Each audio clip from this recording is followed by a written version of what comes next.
Halo, selamat datang di kelas Japanese Corporate Culture. Sebelum kita membahas lebih jauh terkait Japanese Corporate Culture dalam session-session berikutnya, alangkah baiknya kita menyamakan pengertian, persepsi tentang apa sih corporate culture atau budaya perusahaan yang akan kita bahas dalam perkuliahan ini. Saya yakin sebagian besar dari Anda sudah memiliki pemahaman tentang corporate culture, tapi tidak ada salahnya untuk kita paparkan terlebih dahulu apa itu pengertian yang akan kita gunakan sebagai pijakan dalam kelas ini. Saya meminjam penjelasan Marvin Bowers untuk memahami apa itu corporate culture. Beliau berpendapat bahwa budaya perusahaan merupakan konsep dari pola-pola pikir yang direfleksikan dan diperkuat oleh perilaku setiap anggota perusahaan.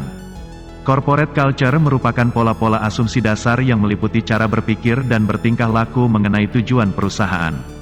Pola-pola asumsi dasar ini dikembangkan oleh suatu perusahaan karena dianggap penting diajarkan kepada seluruh karyawannya sebagai cara yang tepat untuk berpikir, melihat, merasakan, dan memecahkan suatu masalah. Adanya budaya perusahaan membuat karyawan mengetahui apa yang harus dilakukan, bagaimana melakukannya, dan mengapa harus melakukan hal tersebut sehingga karyawan lebih yakin dalam bertindak. Budaya perusahaan adalah sesuatu yang khas dari suatu perusahaan. Membangun budaya perusahaan merupakan salah satu cara untuk membantu menemukan arti dan akhirnya menikmati apa yang dikerjakan seseorang. Budaya perusahaan yang kuat dapat menumbuhkan kesetiaan dan membangkitkan kesenangan dalam melaksanakan suatu pekerjaan. Budaya perusahaan yang kuat dapat menjadi pegangan yang mantap bagi setiap karyawan yang bekerja di dalam perusahaan. Budaya perusahaan menggambarkan aturan main yang berlaku dalam perusahaan.